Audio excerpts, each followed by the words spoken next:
549 000 vues, 2 vidéos, 13 minutes, 28 000 questions. Un youtubeur, non, un président. Et pas n'importe lequel, hein, notre président, Emmanuel Macron. Avec tous les codes du YouTube game. Jump cut, gros plan, texte énorme. Un peu à la Norman. Ah, c'est peut-être pas la meilleure rêve que je puisse prendre en ce moment. Et notre président fait ça bien. Il lance la caméra, une intro tonitruante. Deux petites anecdotes personnelles. Pour tout vous dire, je suis moi-même petit-fils de cheminot. Donc si je suis né à Amiens, c'est parce que j'avais un grand-père qui aussi s'était installé pas loin pour faire rouler des trains. Donc oh, c'est mignon. Des petits passages naturels auxquels on croit complètement. Allez. Ou pas. Et il a même placé des codes de pop culture. A few moments later. Scooby-Doo quand tu nous tiens. Et pour aller au fond du fond, il fait même des placements produits. Très local. Vous allez sur le site, donc vous mettez ce dont vous avez besoin. C'est généralement à des prix qui défient toute concurrence. Plaisant. Sans compter les effets spéciaux, les blagues. Avec un mélange. Donc je ne suis pas sûr que, honnêtement, les nattes de Greta m'aillent super bien. Et les clashs. Ouais, parce qu'Emmanuel Macron, il met des punchlines. Donc vous êtes très sympathique, Melvac, d'essayer de m'en coller une sur Twitter. Mais la condamnation pour une action climatique, c'est plutôt pour la période d'avant, pas pour ma pomme. Au premier abord, c'est dérangeant par le rôle et la posture qu'incarne notre président. Tout le monde fustige, critique, s'énerve. Mais après, est-ce en soi si mauvais, si honteux et si grave qu'on le dit? Je ne pense pas. Peut-être qu'on se pose juste la mauvaise question.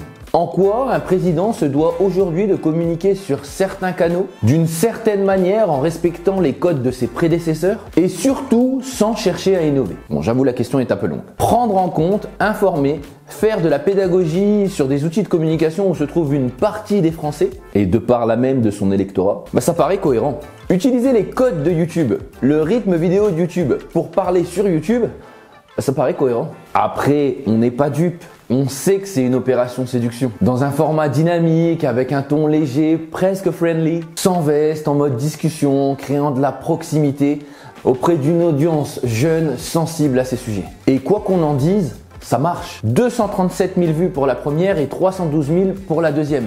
C'est que ça intéresse. Bon, après on sait, hein, on le voit. Derrière la volonté sûrement réelle du président, on a un côté promotion des actions du gouvernement. C'est fait.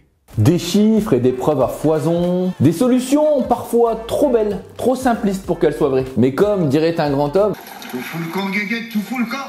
On peut critiquer le fond, qui manque de transparence et qui joue sur les mots et les actions pour déformer la réalité et les actions écologiques mises en place par le gouvernement et leur véritable impact. Mais la forme reste un exercice dans lequel notre président s'en est sorti avec brio. Après un format disruptif avec McFly et Carlito, une série de vidéos Le Candidat, mi-vlog, mi-Netflix, Emmanuel Macron persiste et signe avec cette FAQ. Foire aux questions. Après, il faudra tout de même faire attention à ce que cela ne devienne pas contre-productif. Car même si on gère les codes, il y en a un qui pourrait faire défaut à notre président dans le temps, l'authenticité. Putain, prochaine vidéo, je crois que je vais devoir les faire comme ça.